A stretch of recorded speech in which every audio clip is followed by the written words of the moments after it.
time for another edition of Why Are You Awake? Paul Farahvar here, your host this week, comedian Vince Carone. Very hilarious comedian, very fun episode. If you are listening to this podcast, go over to the YouTube channel, youtube.com/Paul F Comedy, and watch it and subscribe to my channel. I've asked you this before, do it again. Make sure you follow me and also follow Vince Carone. Follow me on Instagram, TikTok, Facebook. I actually started a Substack now too. You can follow me there if you want to see some of my ramblings about comedy and switching careers later in life like a dum-dum. Go check it out. Come see me live. I'll be at Vero Beach this weekend, September 12th and 13th at the Riverside Theater in Florida. I'll be hosting Stand-Up Sit Down at the World Famous Laugh Factory on Monday, September 22nd and Monday, September 29th. Fun show if you haven't seen it already. I interview comedians after their sets. I love the show. It's growing, and I hope to see you at one of them if you are in the Chicago area. I'm headlining House of Comedy September 25th and 28th. That's a Thursday and a Sunday in Bloomington, Minnesota. Then I'm opening for my friend Drew Dunn that Friday and Saturday, which would make it the 26th and the 27th. Comics That Kill at the Laugh Factory, headlining that on Wednesday, October 1st. I'll be at Sunshine City Comedy Club in St. Pete, Florida, October 3rd and 4th. I'll be in Wisconsin and Los Angeles in October. If you go to my website, Paul F Comedy, for upcoming dates, all that information will be there. How to get tickets to all the shows I just mentioned as well. Make sure you subscribe to my channel right here. Check out our comedians that I have on this show and support comedy. Be a good person. If you give us a review, email it to me at pfarahvar@gmail.com and I will send you a Why Are You Awake pin. Thank you all for all the support and for sharing all my Instagrams. It's been awesome run. Got a lot of new followers. Hopefully they came over and checked out this YouTube channel as well and the website. paulfcomedy.com for upcoming dates, as I said, and all my information. Buy the merch that I have. I have a merch page now. The shirts go to Parkinson's Foundation if you buy them at the show or buy them online. And also check out our sponsor. Hey gang, as some of you know, I used to be a practicing lawyer in Chicago. I no longer practice, but from time to time, I need a lawyer. And when I need a lawyer, I call my friend Scott Shapiro. Scott Shapiro has been practicing law for over 25 years in Chicago. He does it all, from workers' compensation to personal injury, employment issues, and even entertainment law and contract needs. If you need a lawyer, call my friend Scott. 312-648-8800. That's 312-648-8800. Or you can email him at scott@scottshapirolegal.com. Tell him I sent you. You're welcome. It's time for Why Are You Awake? Paul Farahvar here, your host. This week we have comedian Vince Carone. What's up, Paul? How's it going? That's me. Did you see how cool this was? You got my name right and everything. I like it. Yeah. I used to think it was Cerrone, remember? I didn't know how. I do remember that, yeah. I don't even remember how we met. My memory of when you and I met was I got hired to do a comedic corporate training thing for a company. And they said, do we know any comedians? And I had Jim Flanagan come with me. And Jim said, hey, I know this guy, Paul, who's got a business background and a comedy background. Yeah. Why don't we get him on it as well? So he helped bring you in, and that's where we first met. I thought I knew you before that, though. That was when I was doing those commercials or the... Before this. This was a couple years before that. We would go sit on a couch at a guy's condo, and we were like doing like business skills. Yeah. Okay, yeah, I do remember that. But we did shows before that. If we did, I don't remember. I remember that kind of being like the first time, and then we worked with Bert Kreischer together like shortly after. Oh, yeah. And you were sick. I was very sick. You were sick. You left early, and he got mad. Did he? Well, he got mad when anyone would leave early. I remember I was out with him at the bar, and he was like, "You're going home?" I'm like, I have to, this isn't Chicago. We can go downtown in Chicago. Right. And yeah. go out. And he's like, nah, I want to stay close. Got it. And he went out with my friends till like 4 a.m. and party. He just met them. Right. Well, I did stay one of the nights and go out with him. I remember it was an all-nighter, but I caught like this weird thing from my kid called hand, foot, and mouth. Yeah, you were it like peeled all the skin off my hands. I remember that.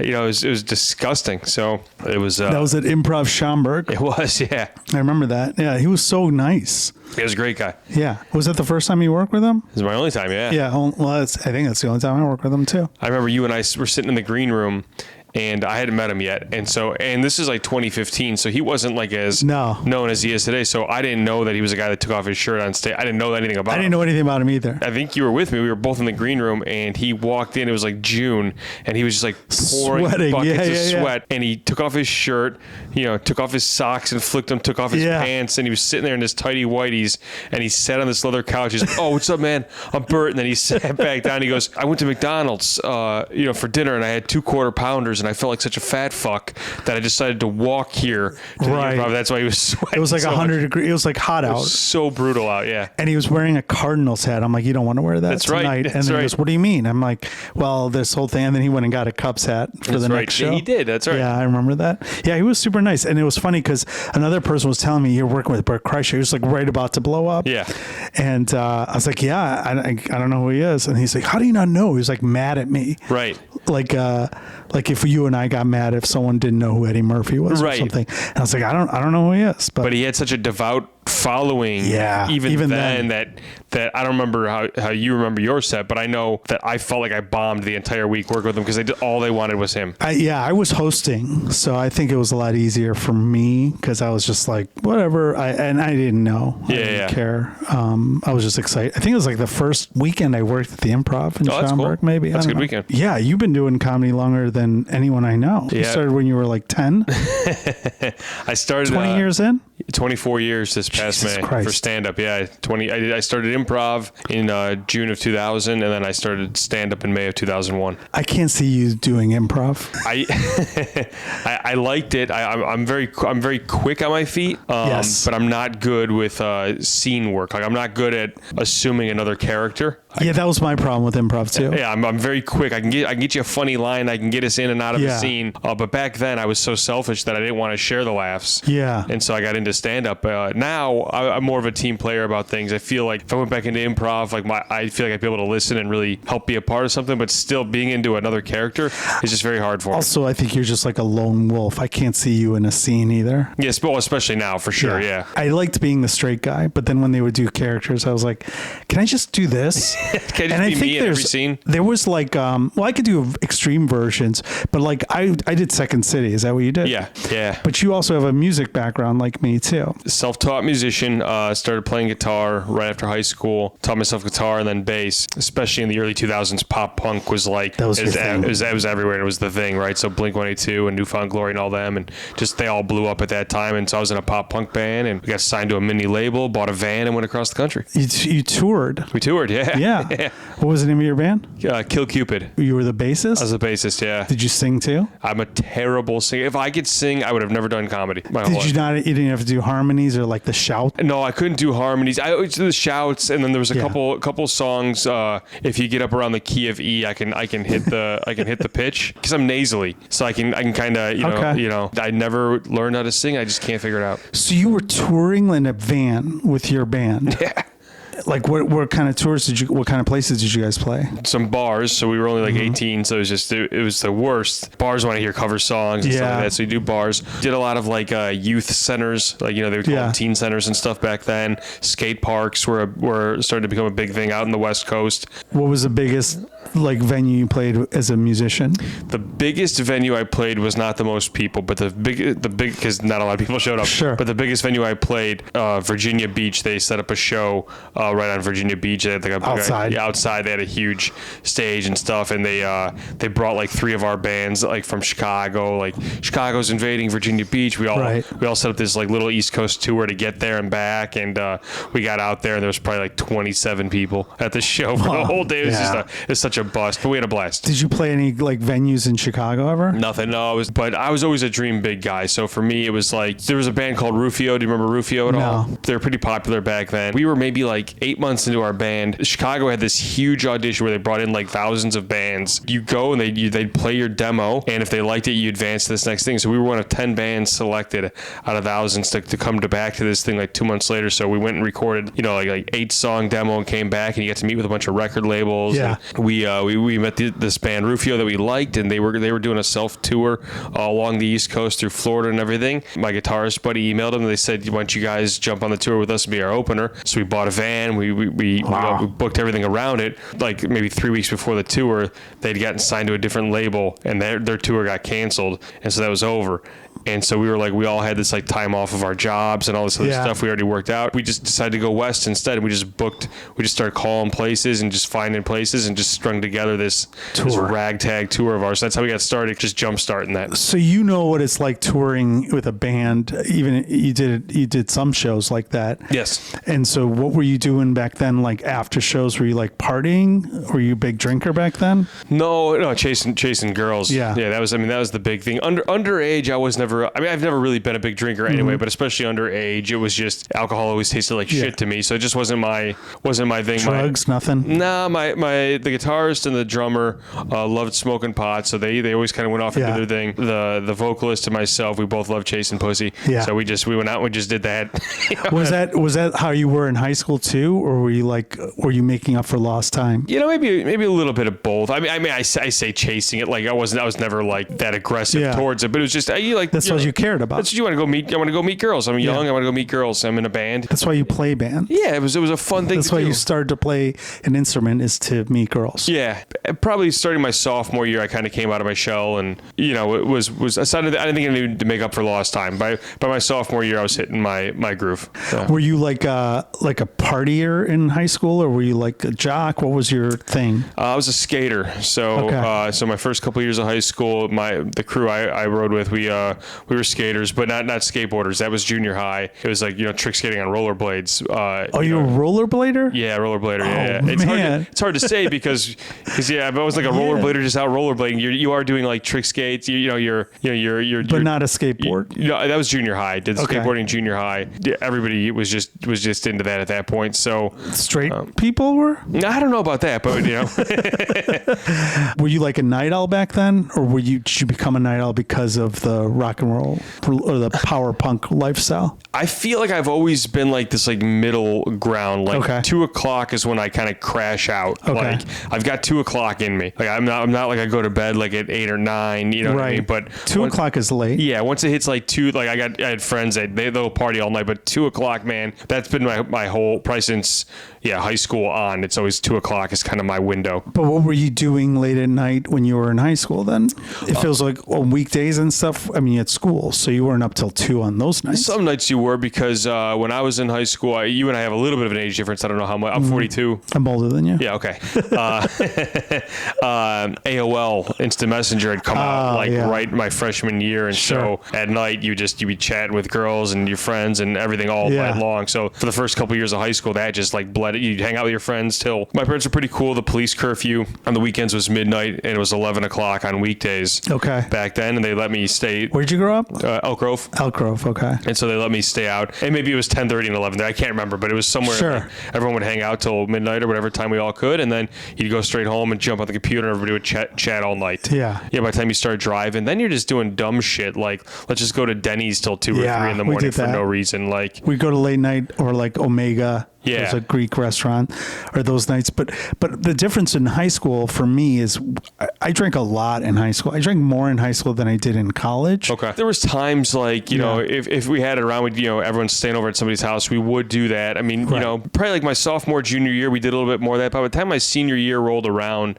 I had a girlfriend, so I spent a lot of time with her, late at night and all that stuff too. So it was just, and then I was working by then, and I worked at a movie theater. So you were always there. Like you were there to the last showing was over, so it's almost 1 a.m, and then you just kind of hang out with everybody from there and do whatever. Back then, were you like watching like stand up? My family always loved stand up, so even when I was young, like they would watch George Carlin, and they never really shut it off when I was in the room. It's odd because I remember understanding a lot of what he said back then, when I was young, he was doing a lot more of the baseball versus football, dogs versus cats stuff. It wasn't the political anger. That's what that's what I grew up exposed to, yeah. And so they were laughing and I was laughing. I really liked it, which is odd because when I show my son like stand up, like he's 10, it doesn't seem to compute yet. Like he doesn't register it as fast as they're saying it yet. Every once in a while he'll laugh, like he gets something, but it's not different. Yeah. He doesn't pick it all up pretty quick. I did, and I loved the feeling of making an adult laugh. And my parents took us to Vegas every year for vacation. Whether that's right or wrong, that's what they did.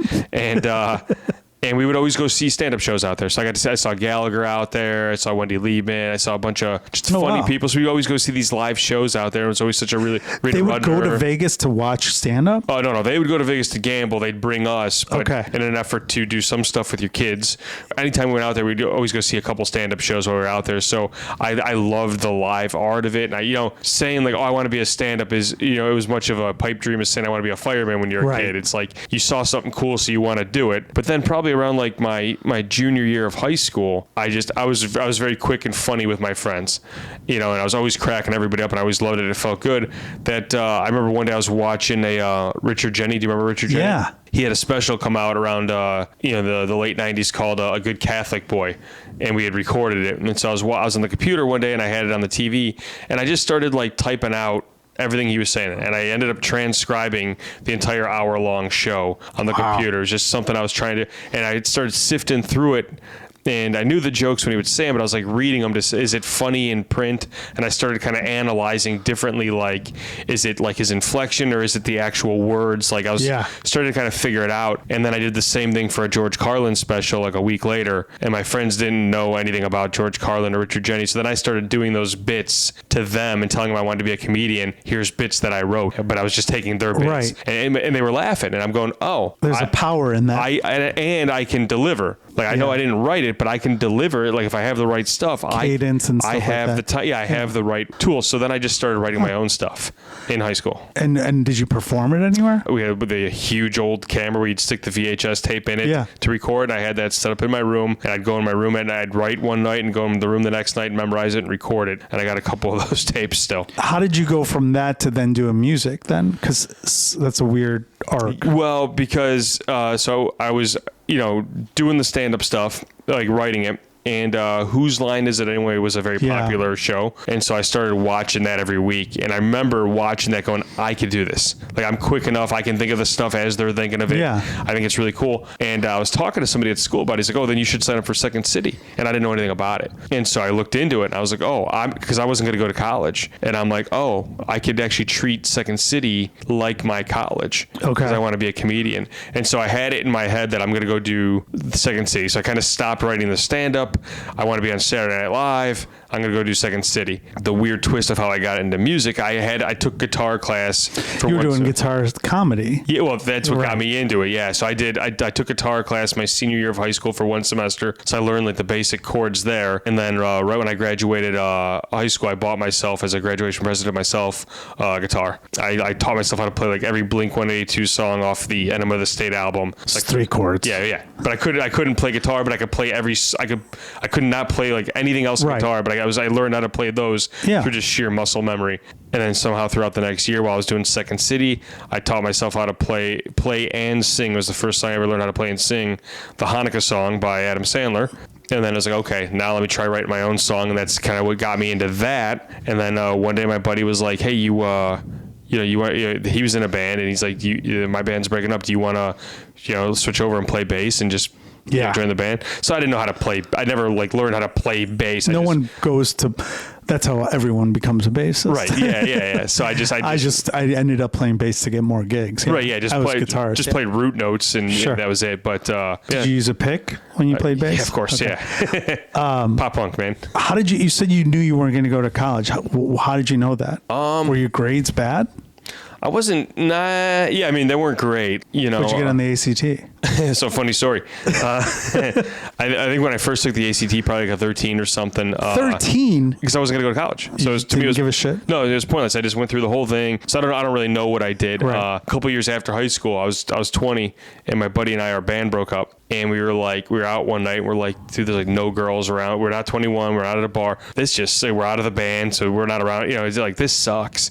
And we're like, we should go to college. You know what I mean? Like And so we went and we applied for Northern Illinois University the next day. And we found out you needed, based on our grades, we were in the bottom half of our graduating class's grades. So we needed a 24 on the ACT to be able to get into Northern. I think that's what it was, 23 or 24. And so we went and registered the next day to take the ACT. At 20? Yeah, 20 years old. Yeah. And so I had to go back and I had to talk to my buddy who was in college and have him teach me some math stuff and walk me through some of the science stuff because he went to Northern. And so we went and took the ACT. We both got a 24 on it on the die. I think he got a 25. I got a 24. I got accepted to Northern. I applied. We were going to go mid-year. My buddy took a yearbook class in high school that counted as an English class in high school, but it didn't count as an English credit in college. And so they told him he was one English credit shy of being able to get in. And had we known anything about life, we would have just fought that and got him in. Yeah. But we didn't. So we just decided, okay, we'll go to community college for one semester, catch up on that, and then next year we'll go. And then we did community college, and we never went to Northern. So. But you said you knew you didn't want to go to college. Yeah, early, in high school, and your parents were cool with that? They were worried. Okay. You know what I mean? Yeah, they were worried about it, but I was pretty dedicated to the comedy thing. I mean, I took the Second City really serious. I wasn't out just screwing around. You know, I would on the Saturday nights I would go down to Improv Olympic down by Bar Louie there in Wrigleyville, and they would run an open jam at night where they would do Whose Line Is It Anyway type improv games, and you got to pop up from the crowd and just go. So I started going down there at midnight with my buddies and just jumping up on stage and doing that, and then we started some performances at Second City. So I think they saw that, and I think they hoped that I would go to college, but they were very supportive of that. And the band, they put up with a lot of shit from me, right? As far as parents go, they were very tolerant of me chasing all kinds of crazy wild dreams. When you were doing that, were you also working during the day? My mom, she worked at a company called American Tower and these Universal Towers, and she got me in there as a file guy. They needed a file guy, manual files back then. Yeah, basically, and it was $24,000 a year. You know, and I mean, I'm 17 years old. You're going, holy shit, $24,000 a year. It was a lot of money, and so and you're living at home, so it's living at home. money. I'm 2000, so I didn't get a cell phone until 6 months after I graduated high school. So I had a cell phone bill. Phone right there. Yeah, basically one of the old Nextels with the walkie-talkie. Remember those annoying? But I was just socking away money. Bought a '88 Monte Carlo SS. Damn, that's a nice car. Oh, it was a beautiful car. 33,000 miles on it at the time. Wow. You started bringing your guitar on stage. I'd first gotten up on stage I did Second City, and then I decided to do stand-up in addition to Second City. And so I'd gotten up on stage a handful of times. Where? The Red Lion Pub down in Lincoln Park. I think it's still here, right? It's still there. I don't know if they're doing comedy. No, I don't think they do comedy, but upstairs in that little attic, if you've ever been there, they were running comedy shows up there. So I went down and I watched one, and then my buddy and I went down one week, and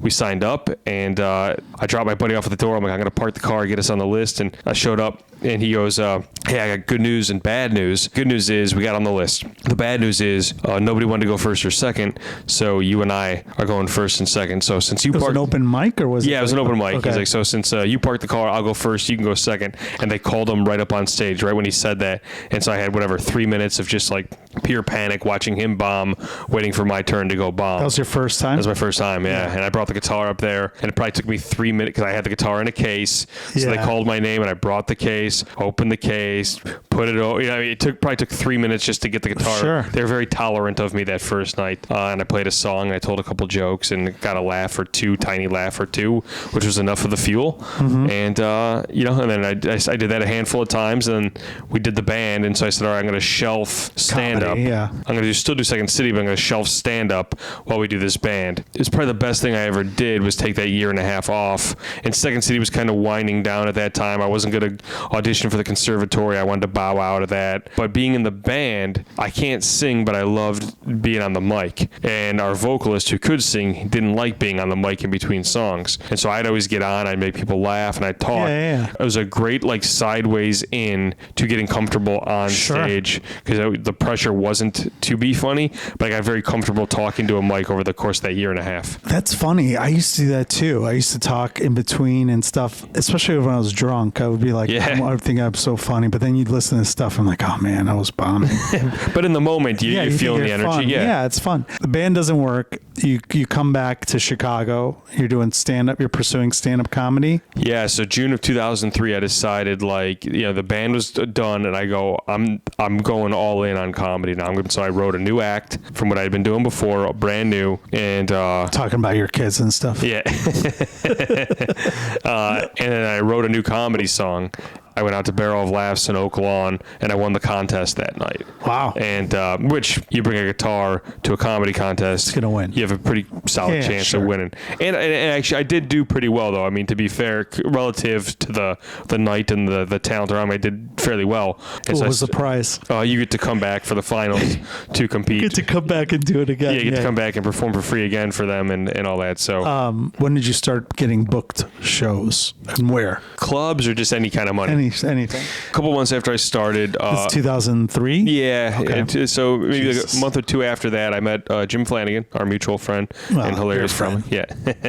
And so we were both going to the same. There was like one mic in the suburbs back then. It was on Thursdays, and we both went to that all the time because we both lived in the suburbs. Yeah. So that was like our week. Like we didn't hit like 10 mics a week. We went to one mic every week, but they had probably 50 to 100 people in the audience every time. And so it was, I feel like we got more out of that than a lot of people were getting down in the city at that time. We weren't getting the reps, but we were getting quality time. And we get the 10 minutes on stage. So 10 minutes? Yeah, you get 10 minutes. You get 10 minutes. Where was this place? It was Famous Freddy's Roadhouse. It's now Moretti's. It was in the basement there. And it was a Friday, Saturday night club at one point. But by the time we started, it was just Thursdays. But it became our home away from home. And we went there every week. And then we started kind of finding a couple other suburb shows here and there. Like somebody's like, hey, my friend runs a bar. He would love to have you guys out. So 6 of us who knew each other from there would go, hey, we'll come to your bar. He's like, you guys want to split $50? And you're like, yeah, sure. So we started making a couple bucks here and there.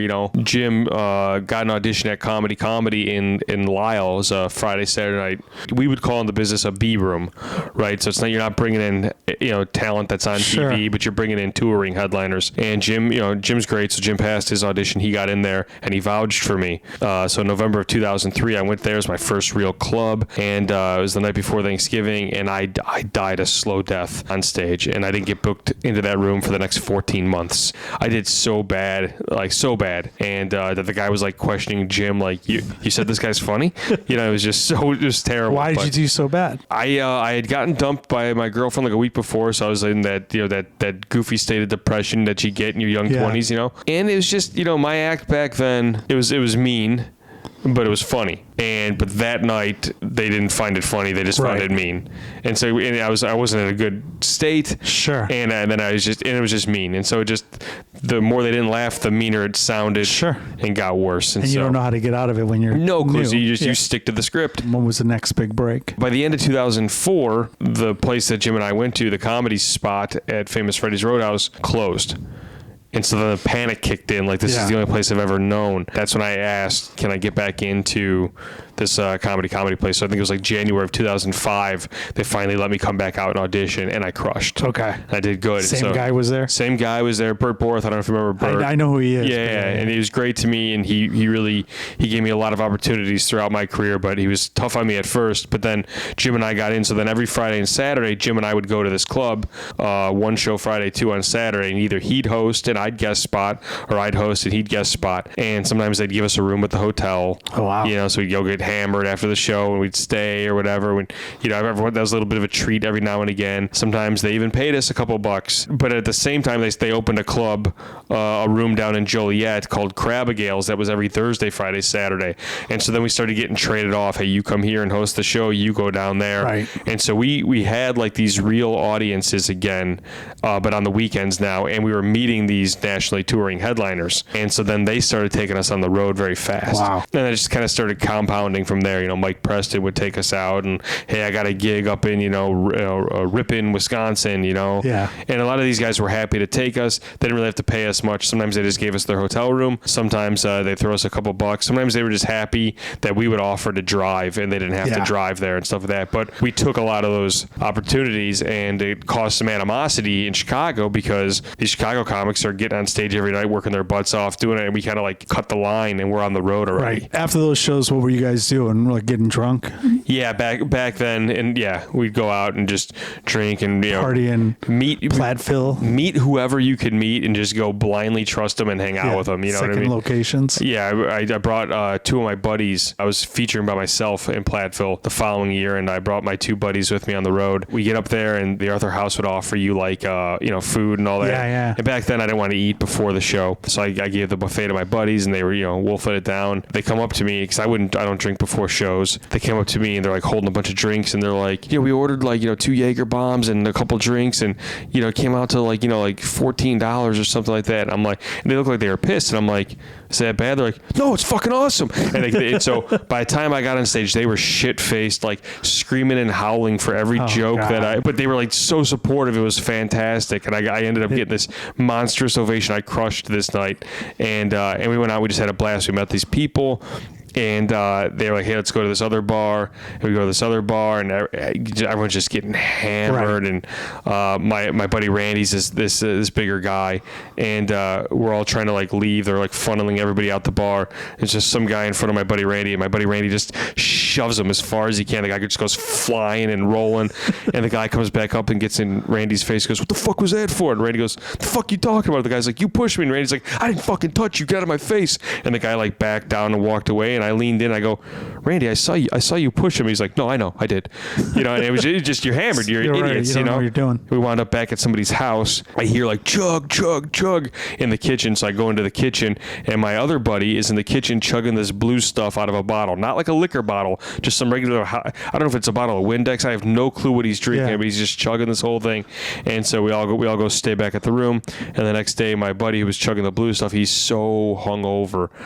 In the morning, we stop at like a country kitchen buffet or something, and he's sitting there and he's just like bringing food to his mouth and just like kind of like playing with it like a 2-year-old, and he's like, these eggs taste fucking disgusting.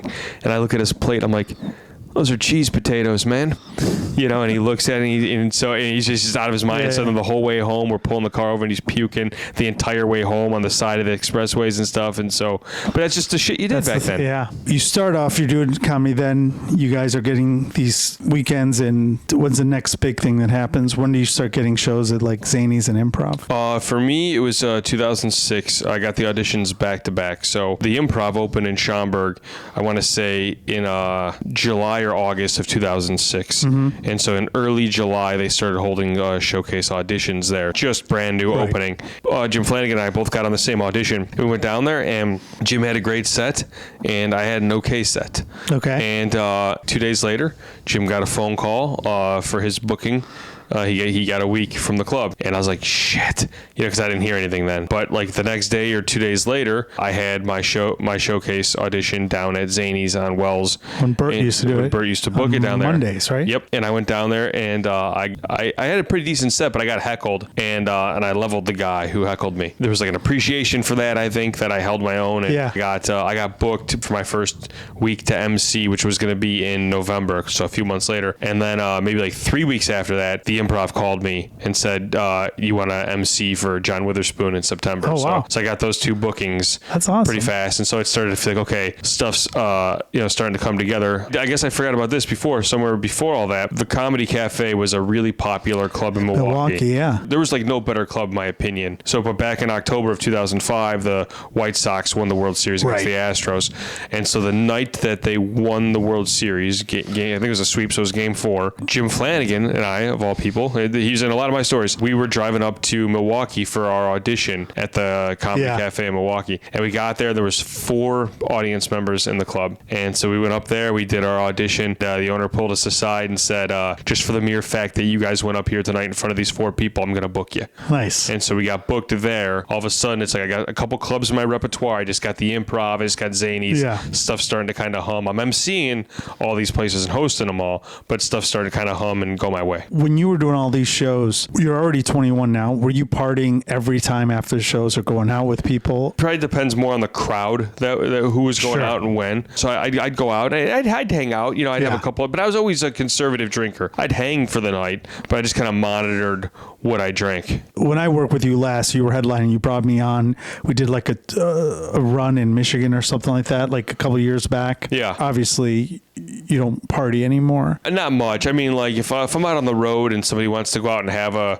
drink, I think you and I went out and we grabbed a bite to eat and I had a cocktail or something like that. Right. But it's rare that I'm going to be like, when did that change? Yeah, it's probably a little bit of everything, right? I mean, age has something to do with it. I mean, you feel like shit, right? So in my 20s, I was a gym rat. So even on the road, I always made sure I got up and went to the gym, right? So that was one thing, being like a night owl, I never sleep in. So you still wake up. Yeah, like by 9 o'clock, I don't sleep past 9. That's insane. To me, that's how I was always wired. Get up, shower. Even if I was going to go to the gym, still get up and shower and then go to the gym. It was just always the way to start my day. Get up and shower immediately. Still do that? Yeah, still do it. Like 7 hours of sleep, I'm good. Like, I function pretty well on that. Drinking will affect that though, right? Sure. You go out and drink and then you feel like shit, you don't get a good sleep. What are you doing now after your shows? Are you productive, or are you like, tonight we had a show? What would you have done if you didn't have this? Tonight probably would have gone to bed. You can fall asleep after a show? I live in the suburbs, so by the time I get home from the city here, I think we have like a good hour of adrenaline for sure after a show. I also, like, one of my favorite things to do is just kind of lay around and just like watch a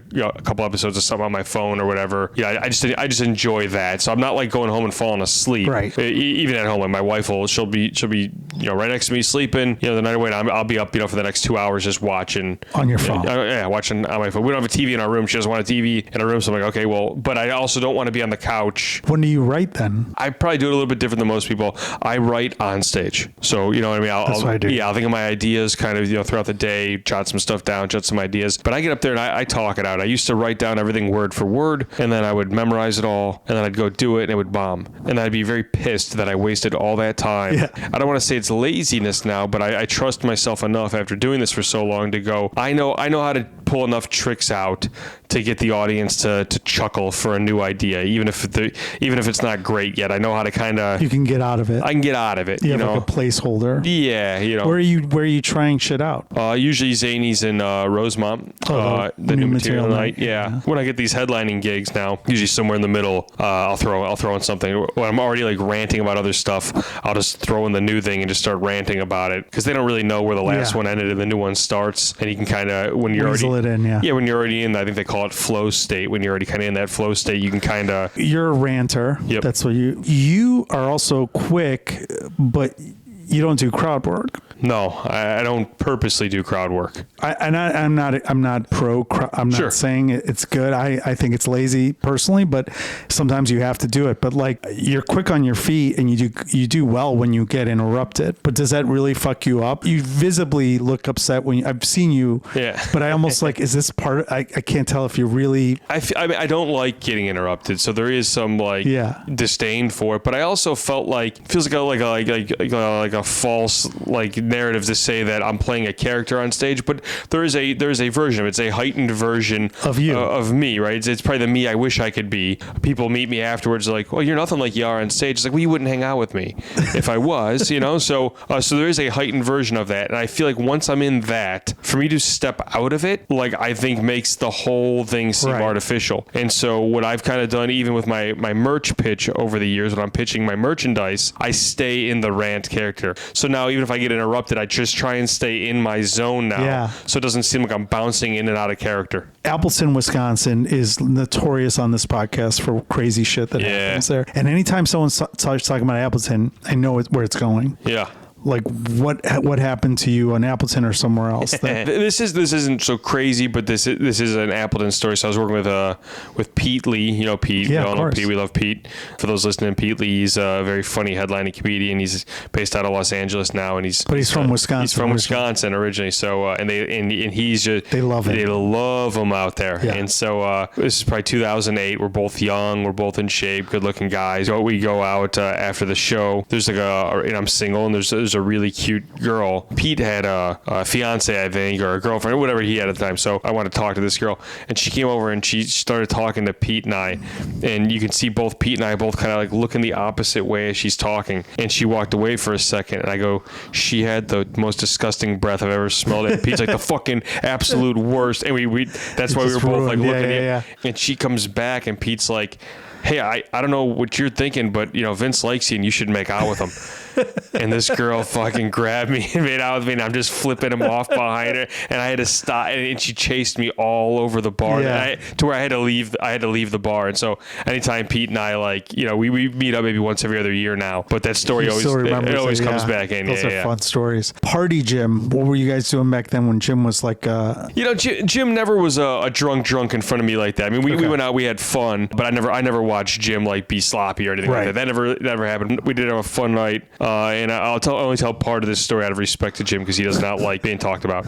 But he doesn't like talking, period. Yeah, it's true. Yeah, he doesn't like us. September of 2004, my mom the next morning was going to have a quintuple bypass surgery. She was like 47 at the time. I was pretty distraught about it, but there's nothing we could do the night before. Like, she was already in the hospital. We couldn't be with her. Jim and I had tickets to go see Stephen Lynch. You know Stephen Lynch, the guitar comic, and Mitch Hedberg. You remember Mitch Hedberg? Of course. And so they were co-headlining a tour together. Wow. And so they were co-headlining. So Jim and I had tickets to go see them at the Barrymore Theater. I don't know if it's still called the Barrymore, but in Madison, Wisconsin. Yeah. And so we drove out there, and Jim knows that I'm upset about my mom. Jim's always a great friend in that regard. He's very good at being there for you. We go in, and it's like open seating, right? You just go in there, whatever's open, you just sit down. You don't have assigned seats. And so we got there a little bit late, so we're all the way in the back. We go to the beer girl. We get like a huge pitcher of beer, and Jim makes friends with the beer girl, and so she doesn't charge us for the pitcher. We go in there, and I have one beer, and the problem I've had my whole life is one beer, my stomach feels like I drank 50. Yeah, I'm bloated. It fills you up before you get drunk. Immediately. Same. I can't even do two, but Jim liked his beer.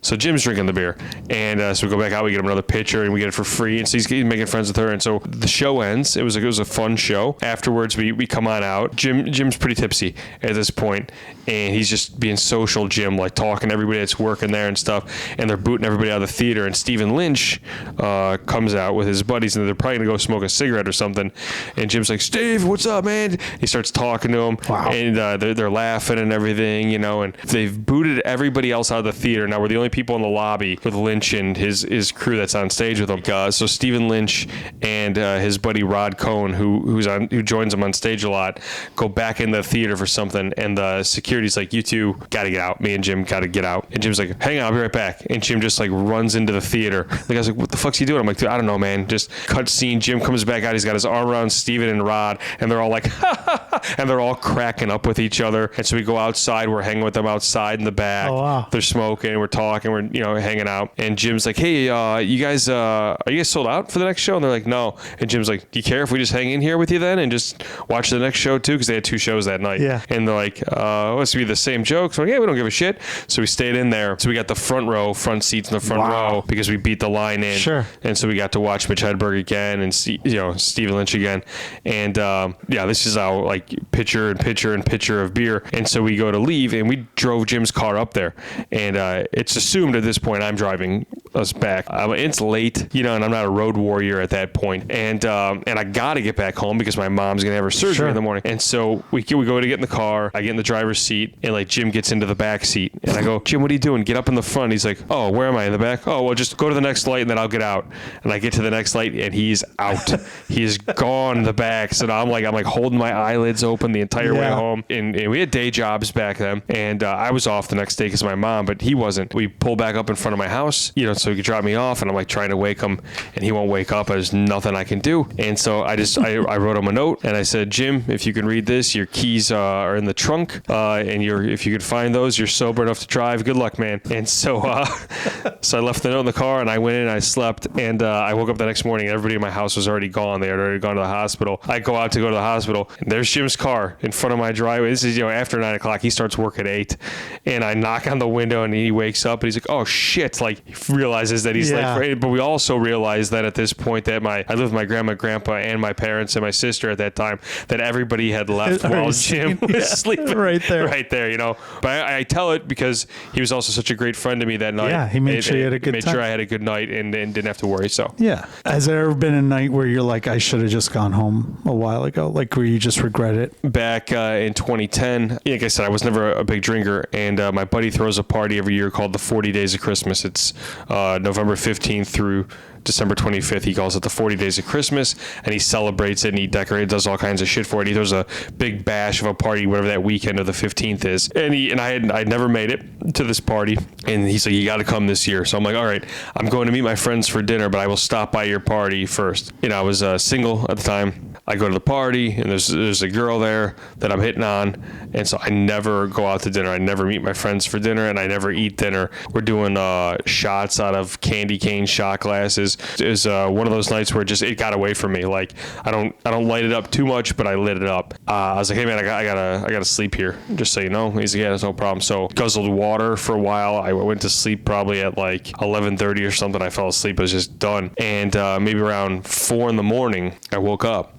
And I only lived like a mile away. The next morning I had something to do. So I woke up like from laying on the floor of his apartment and with 20 other people. And I got up and I left and I went in my car and I was driving home and I was, I'm only a mile away. So about halfway home, woo, the squad lights go and they pull me over. You've been drinking? No. And I could just smell the rumplements on me, but I'm thinking it's been like 4 hours, whatever, it's 3 hours, however long it's been. And they're like, get out the car, do the sobriety test. Like, no, I'm not doing it. Blow into this thing. Nope, not gonna. And I know I'm getting arrested at this point. Yeah, so it wasn't one of those where I'd say, oh, I should have went home earlier. It's like I shouldn't have went home at all. Yeah, it was a mile from the house. Like, what the fuck was why did I just sleep there? Yeah. And so I ended up getting arrested and having to bail myself out, walking home. I get home and the thing that I had to go to the next morning calls me. They're like, yeah, it's canceled. So that never even happened either. Fuck. And so it's like a message from God. Yeah. So I ended up having to. So I lost my license for a year because I didn't comply with the driving privileges. I had to get the machine in my car where I had to blow it to start my car and all that, which is fine because then you are able to drive. Because I'm a comedian. I'm like, I can't. Right. You can't give me a worker's license. I need to be able to.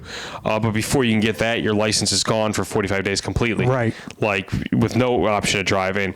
Right at that time, Zanies had booked me at Wells, downtown Chicago, right in that time frame. Every night I had to take a cab to the Itasca metro station, take the metro station, come downtown, take that downtown to Union Station, which is nowhere near Old Town, right? And then get a cab over to Old Town to MC the show. So I'm there the entire fucking night, and then take the cab, and hopefully that the last train didn't go back. But by the time the weekend came, the last train came, back. So I had to take the cab all the way back home, and so you lose money on the lost money the entire. But what else can you do? Yeah, what are you gonna do? Had to do the gig. That's funny because you're not even a big drinker. And all my friends were like, it should have been me. Yeah. That's such a that's the way it goes. That's so fucked up. You do a really good job of keeping in touch with your friends who are not comedians. Yes. And having a life balance with, you got Tiffany, you have your wife and you have your kids. Like, how did you manage to do that and still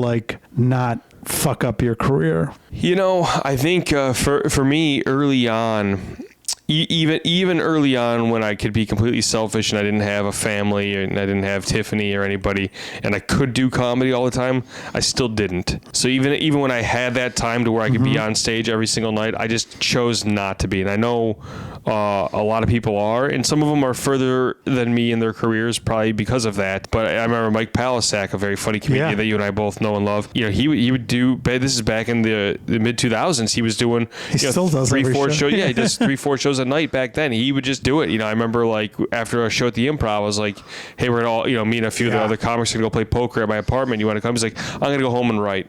And that was just, he was dedicated to that. Even back then when I could do all that, I didn't. I just chose a balance like that. That's good. I didn't feel that the reps were what was holding me back from getting better. I still don't, because I write so much. Yeah. And for me, it's you put out 7 specials. Yeah. I like to do that every couple of years. 4 of them are good. Yeah. No, I'm just kidding. That many?